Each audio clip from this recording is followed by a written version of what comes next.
E aí, pessoal, para terminar os nossos estudos em lançamento oblíquo, falta falar algumas coisinhas, alguns detalhes que uns são importantes e outros é só para guiar o estudo de vocês. Vamos falar um pouco do alcance, das fórmulas e dos gráficos. Esse aqui, em especial, eu considero muito importante. Tá bom? Bem, vimos na última aula que o lançamento oblíquo consiste em eu ter um objeto, tá? Lançamento oblíquo é conhecido também como lançamento de projétil ou lançamento balístico. É tudo a mesma coisa. Eu tenho um objeto, ele é lançado, a princípio, com uma velocidade, ok? Em muitos livros, essa velocidade é o que a gente chama de V0, ok? E a gente decompõe aqui para um Vx e um Vy, tá? Então, tem uma velocidade, ele atinge uma altura máxima e depois cai. Uma questão muito importante é com relação a qual é o alcance desse projétil. E o alcance vai depender de algumas coisas. Vai depender da velocidade, porque eu jogo o objeto. Se eu jogar com o objeto com maior velocidade, ele vai ter um alcance maior. Vai depender do ângulo, certo? Se eu jogar um objeto com uma velocidade muito alta, mas com um ângulo de 90 graus para cima, ele vai subir e vai cair aqui. Ou seja, ele não vai ter um alcance. Mas se eu jogar também somente para frente, também não vai ter um grande alcance. Tem aquele meio termo aqui, ok? E já, para deixar claro, para você ter o maior alcance, você tem que jogar com um ângulo de 45. A gente tem o 0 para cá, 90, meio termo, 45. Se você jogar com um ângulo de 45, você vai ter o seu maior alcance para aquela velocidade que você está utilizando. Então, vai depender também do ângulo, da velocidade, tá? E da gravidade local. Então, a fórmula para o alcance é dada por essa expressão aqui. Ela parece um pouquinho complicada, mas vamos interpretar aqui. O que eu estou chamando de xf é essa posição final, é justamente o alcance. Quanto vai valer xf? Em alguns livros, xf é escrito como... xf é escrito com a letra D, às vezes tá, aqui ao invés de usar xf, eles utilizam a letra D, em outros livros utilizam a letra R, mas é tudo a mesma coisa, seria a posição final, que eu estou usando x final, porque eu estou usando aqui o eixo x, ok? Então, a posição final, que seria o alcance, vai depender, como eu disse, da velocidade, aí essa velocidade aqui vai ser o nosso V0. Note que essa velocidade que está aqui não se trata da velocidade em x. Essa fórmula do alcance, ela não é uma expressão do movimento retilíneo uniforme. Na verdade, é uma junção do movimento retilíneo uniforme com o movimento retilíneo uniformemente variado na vertical. Lembra que a gente tem um movimento para x e um movimento para y? Lembrando que o alcance depende de quanto tempo, vamos dizer que isso aqui é uma bola, quanto tempo a bola passa voando. Tá? Então, quando você junta as duas fórmulas do movimento retilíneo uniforme com o movimento retilíneo uniformemente variado, aí aparece essa expressão. E essa expressão aqui, no caso, esse V0 é essa velocidade de saída. Não é nem o Vx e nem o Vy, ok? Temos essa expressão. Só que você tem que ter um certo cuidado com relação ao lançamento oblíquo, porque muitas das vezes ele não é dado para você dessa maneira, porque essa expressão ela só funciona se o objeto sair de uma posição, de uma altura, que eu estou chamando de 0 altura, ele vai numa altura máxima e ele volta para a mesma altura, que é 0, ou seja, ele sobe e desce. Existe uma versão do lançamento onde tem aqui, por exemplo, uma mesa, ok, e eu jogo uma bolinha com uma velocidade para a ponta dessa mesa. E essa bolinha, ela vem aqui, ó, caindo, executando o que seria o meio movimento de parábola, ok? Ele faz esse movimento aqui. Aí o alcance para este caso é diferente deste. Essa fórmula só funciona se você estiver partindo do 0, subindo e voltando para o 0, ok? Essa daqui não, você está partindo do ponto mais alto e vai cair até o 0. Aí a expressão para essa fórmula aqui, para essa situação, a fórmula será dada por esta aqui. Como é que são? O que significa os dados? Novamente, xf, que seria a posição final, referente ao alcance, certo? Ele vai depender da velocidade, obviamente, que a velocidade aqui vai ser totalmente horizontal, a velocidade de saída, ok? Que eu posso também chamar de V0. Vai depender da velocidade de saída com que ele foi jogado para frente. Note que aqui ele é jogado para frente, ele não é jogado para o alto. Que nem aqui, ó, que ele faz subir e descer, aqui é só para frente. E aí ele começa a cair por conta da gravidade, certo? Vai para frente com velocidade constante e cai por conta da gravidade. E aí você tem esse alcance. Vai depender da velocidade de saída, vai depender da altura, porque quanto mais alto tiver esse objeto, mais longe ele vai. E vai depender da gravidade local, obviamente, que é a aceleração que faz ele cair. Esses movimentos aqui, você tem que ter um certo cuidado, certo? Porque são representações no lançamento oblíquo, mas são situações diferentes. Uma coisa que eu gosto de trabalhar e que muitos livros não seguem esse padrão, que é o seguinte: essas fórmulas aqui, tanto essa quanto esta, particularmente eu não gosto de ensinar. Por quê? Você não precisa dela e nem precisa dela. Já falamos do alcance? Vamos falar das fórmulas. No caso do lançamento oblíquo, nós sabemos que na horizontal nós temos o movimento retilíneo uniforme, certo? E quais são as fórmulas do movimento retilíneo uniforme? S. Aliás, como eu vou falar aqui, ó, que é na horizontal, então no lugar de S eu vou usar X, certo? As fórmulas do movimento retilíneo uniforme, eu posso escrever assim, ó. X é igual a x0 mais v0 mais v0 não, seria vt, né? Porque no x só tem velocidade, a velocidade é constante. E no movimento retilíneo uniformemente variado, que seria a vertical, vamos pontuar aqui que isso aqui é horizontal, certo? E esse aqui é vertical.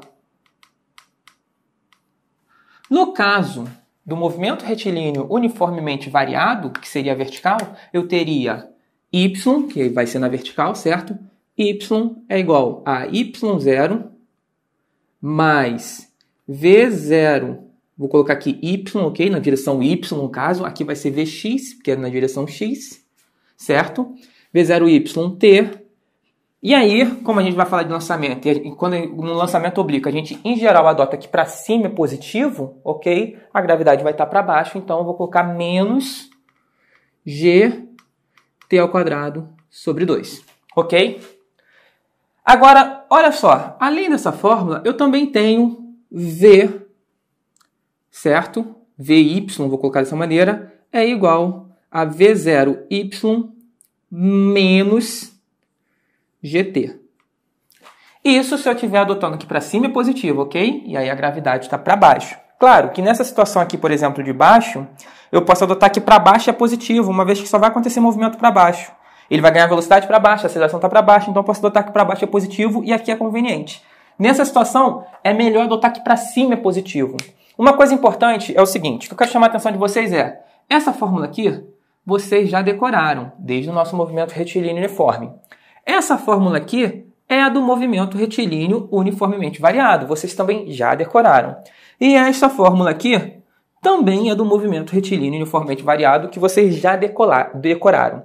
Somente com essas três fórmulas, ok? Vocês resolvem qualquer problema de lançamento oblíquo, seja esse ou seja esse. Somente com essas três fórmulas vocês resolvem qualquer problema, sem exceção. Essas fórmulas aqui, que são as fórmulas do alcance, nada mais é do que a manipulação dessas três. Você junta uma aqui, junta uma ali e vai substituir na outra e aí você chega nessas fórmulas, ok? Só que, particularmente, eu acho melhor vocês decorarem essas aqui, aprender a trabalhar somente com essas três, uma vez que com essas três vocês conseguem deduzir essas outras aqui. Nosso objetivo no ensino médio não é deduzir fórmula, muita coisa é simplesmente jogada para vocês. Vocês chegam assim, ó, essa aqui é a fórmula do alcance, e aí você decora. Essa aqui é a fórmula do alcance para essa situação, aí você decora. Ok, é uma coisa muito voltada à forma como os professores ensinam no ensino médio, diferente da graduação, que o cara ele tem que deduzir tudo.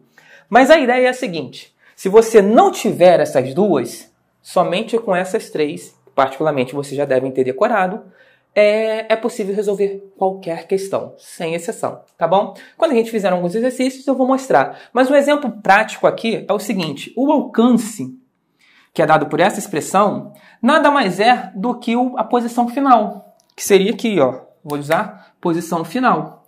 Então, se eu calcular a posição final, eu calculo o alcance. Bem, a minha posição inicial é 0, que eu começo aqui no 0, ó. Então, eu só preciso saber quanto vale Vx. Se eu já tenho V0, aí eu faço a decomposição e acho Vx. Ok? E o tempo? Só que o tempo é uma coisa que eu não consigo obter de forma tão fácil. Como eu disse, para eu chegar nessa expressão, eu vou ter que misturar essas três fórmulas. Então, note, o Vx eu consigo achar. Ok? A partir do momento que eu tenho V0, eu consigo achar Vx. Certo? O tempo é uma coisa que eu não tenho. E note que nessa fórmula aqui você não tem o tempo. Certo? O que você precisa fazer? Aí você vai pegar, vai deixar isso aqui parado e vai partir para essa expressão aqui. Ó. Note que esse objeto ele vai subir e depois vai descer. O tempo que leva para subir e depois descer é exatamente o tempo que leva para ele chegar até aqui. Então, usando essa expressão aqui, ok? Se você usar essa expressão para descobrir o valor do tempo, certo? Aí você pega esse valor do tempo, substitui aqui e acha a posição final. Então, dá para você se virar tranquilamente somente com essas três. Isso aqui é só um detalhe a mais. Isso aqui é muito utilizado para quem está fazendo um concurso onde você tem questões absurdamente complexas e você tem pouco tempo para fazer e você já joga nessa fórmula e acha a resposta. Aqui não, aqui você vai ter que pensar como você vai utilizar, uma vez que ela já não está pronta para você. Eu gosto de estimular os alunos a usarem essas aqui, porque nessas aqui vocês realmente estão entendendo e não substituindo um valor numa coisa que você decorou e tirando um resultado que você não tem noção do que significa, ok? Bem, além desse apanhado geral aqui, existe um outro detalhe muito importante com relação aos gráficos, que é o seguinte. Vou apagar esse aqui. Isso aqui. Se vocês pararem para pensar, o lançamento oblíquo, ele tem essa forma de parábola. Isso aqui é uma parábola.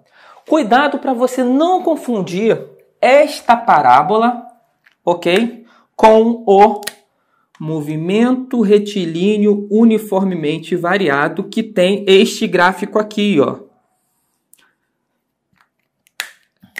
Pode ser assim também, que é uma parábola. Cuidado para você não confundir. Muita atenção nisso aqui. O movimento retilíneo uniformemente variado, a gente aprendeu que é escrito por essa expressão aqui, ó, que já está aqui no quadro também. Essa expressão, você vai ter uma grandeza, que em geral a gente usa aqui a posição, pode ser o Y, pode ser S ou pode ser X. Eu vou usar aquele padrãozão de antigamente, vou chamar de S, posição, ok? E aqui no outro eixo é o tempo, certo? Essa parábola aqui, quando é posição e tempo, isso é uma parábola, isso é um movimento retilíneo uniformemente variado. Cuidado para não confundir com esta parábola. Essa parábola não é posição e tempo, é posição na vertical e posição na horizontal. Quando você tem posição na vertical e posição na horizontal, isso aqui é o lançamento oblíquo, ok? Movimento retilíneo uniforme, lançamento oblíquo. Cuidado, porque dentro do lançamento oblíquo você tem o movimento retilíneo uniformemente variado e o movimento retilíneo uniforme. Dentro do lançamento oblíquo, você tem o movimento retilíneo uniformemente variado na vertical e o movimento retilíneo uniforme na horizontal. Tá? Agora, um movimento retilíneo uniformemente variado, que tem essa parábola, posição e tempo, ele não é bidimensional. Eu posso simplesmente jogar um objeto para cima, ele vai subir, subir, subir, subir, e depois vai cair, cair, cair. Isso aqui, essa subida e essa descida, ao longo do tempo, forma uma parábola. Ele leva aqui, ó, um tempo 1 para subir, um tempo 2 para subir, um tempo 3 para subir, um tempo 4 para chegar na altura máxima. Depois ele começa a cair no tempo 5, tempo 6, tempo 7, tempo 8. E cai. Ou seja, isso aqui é no tempo. Ele não está fazendo este movimento aqui. Ele só está subindo e descendo. Então, essa parábola, movimento retilíneo uniforme, posição e tempo. Essa parábola, posição e posição na vertical, posição na horizontal, é o lançamento oblíquo, ok? Isso é um erro muito comum, porque o professor te dá esta parábola, certo? E você começa a fazer contas como se estivesse usando esta, tá bom? Eu espero que vocês tenham entendido. A gente encerra aqui o lançamento oblíquo, vamos fazer alguns exercícios, e o próximo movimento que a gente vai estudar, e é o último do nosso primeiro bimestre, é o movimento circular, tá bom? Valeu!